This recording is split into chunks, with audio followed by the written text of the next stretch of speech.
And we're back with, I would say, Coach's Corner and more Zone 2 stuff, because guess what? We get questions about this all the time.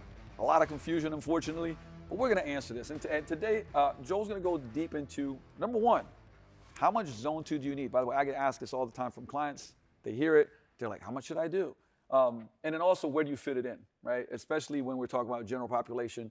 Again, depending on your fitness level, what you want to achieve, we'll dive into that. But first of all, how much do you need? And this is just general recommendations if we're looking at like people that want to, we just talked about getting to 90 or 100 years old, right? People want to live long and live well in that time frame.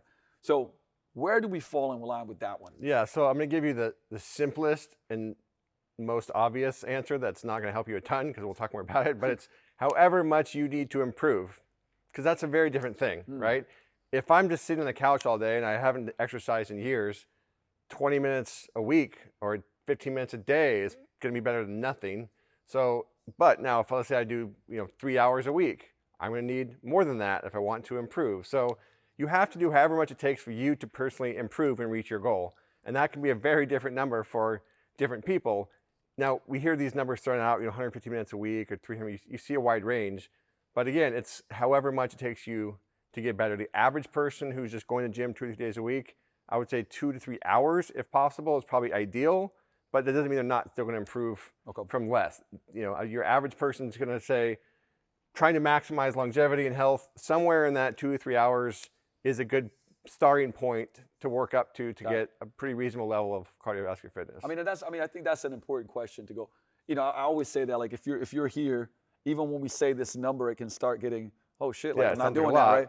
But really, if this is point A and this is point B, it's like, all right, how can you start moving along this line? Exactly. And if someone's just, like I said, someone's just starting out, like 60 minutes could have a tremendous life-changing impact. If they're going from nothing to get in the gym, an hour of walking it alone can do something for them. So it's whatever you need to keep progressing towards your goal. And so here's the other thing too. People will say this thing where it's like, I want to get fit. Now that means a lot of different things, but we talked a little bit about this before, as far as how to get this in and like best prescriptions.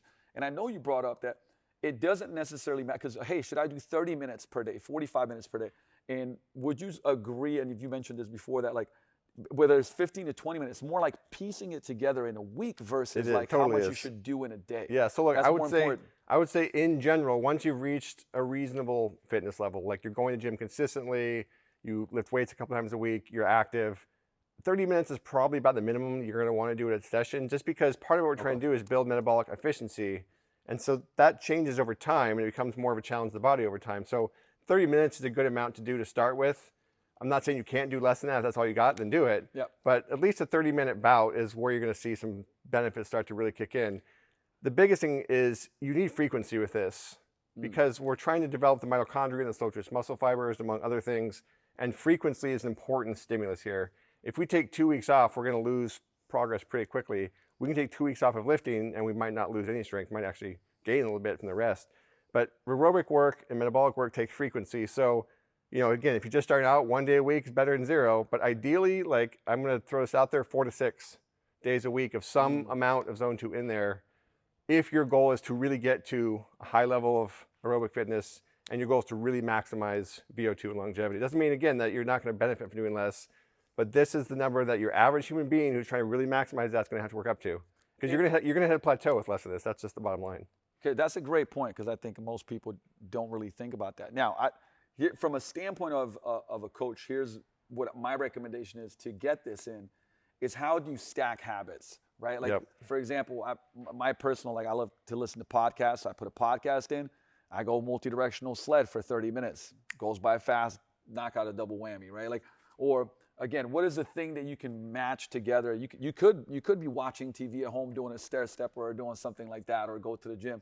It's finding that so that you can increase the frequency. You really have to. I mean, even think, like I said, a beginner can do 4 days a week of 30 minutes. It's 120 minutes. That's 2 hours. That's a reasonable amount. But to really get the higher levels, it's going to take more than that. It's going to take 6 days a week of an hour more. Now, maybe you don't want to get to that high of a level and you want to prioritize other things. But Zone 2 cardio takes volume. It takes frequency because we're trying to build efficiency, and that comes by pushing the body to do things for longer and longer over time. I'm glad you brought this up, because what do you say to, when you have folks that will go like, well, listen, I don't have as much time, so I'm going to push the intensity of certain things. Does that, like, for instance, if I now go into higher heart rate zones and I do some anaerobic training and, intervals that I'm pushing a little more, is there any carryover to, this, or should I say carryover to zone 2? If people have less time to push the intensity of certain, I would say certain workouts that they're doing. Sure. I mean, if you say, okay, I'm only gonna work out 20 minutes a week, I'm gonna say do high intensity. Yeah. Right. Okay. Because that's better than just doing low intensity for that small amount of volume. But I would say the amount of time you invest in this sets your ceiling. It sets the base of the pyramid, if you will.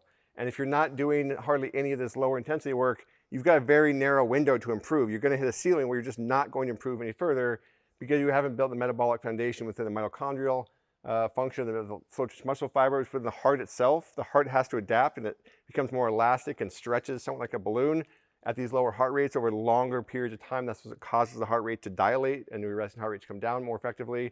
If you don't put in the volume, you're just going to kind of hit this plateau at a much lower level than if you put the time in doing this longer distance work. Now, so when we talk about where do you fit it in, right? So obviously there's the part of if you're able to, create some type of cardio that's at home, lifestyle based, you don't have to go to the gym.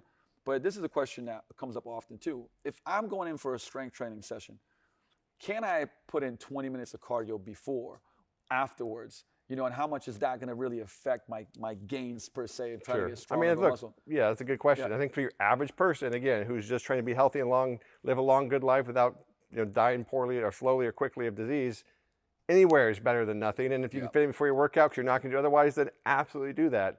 Is there a benefit to doing it separately and more of it? Of course. But if a practical level prevents you from doing that, then getting your 20 or 30 minutes before your strength workout, or getting your 20 or 30 minutes at the end of strength workout. I'd actually say do it at the end of your strength workout because you'll have depleted glycogen a bit. You'll be a little bit more likely to oxidize fat. So get it in wherever you can. Again, as long as you can meet this ideally 4 to 6 times per week, you're going to have to kind of find different ways, whether 2 days a week it's before or after you're lifting, the other 2 or 3 days a week it's on its own. It's less important where you fit it in than the fact that you do fit it in. And that's where, again, I think practicality is the most important thing to talk about. My answer to this, why a lot of times when people get worried about gains in performance and things like that. And I come from a basketball world. We used to play a lot, and we'd actually stay in zone 2 a lot when we were doing our workouts. Yep. But then we'd lift, we'd play games. I'd still, build muscle, improve my performance while doing, honestly, a lot of cardio. So for the worries of most people, for most goals. Yeah, I mean, look at NFL football players, look at hockey players, look at combat athletes. Most of those guys have plenty of strength and power. And they're doing hours of lower intensity work, just drilling, jumping rope, doing road work. And I mean, they do lower intensity stuff all the time. So yeah, if you're trying to be Mr. Olympia or you're trying to win the Arnold Classic, yeah, you probably don't want to do a ton of it.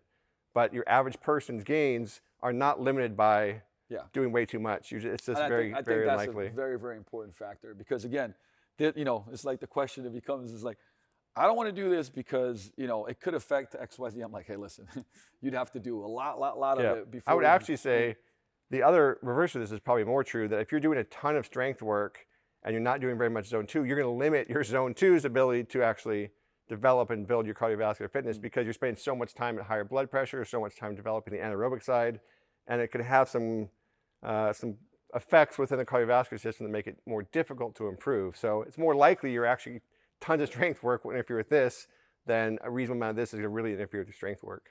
So make sure you're getting your cardio in. And if you have questions about this, specific questions, hey, drop them below because, again, we're going to do this educational content in different formats, just educating about cardio, strength training, how to fit them all together so that you can get, both health, longevity, the body and the performance that you want. So we'll see you next time. Coach's Corner. Peace out. See ya.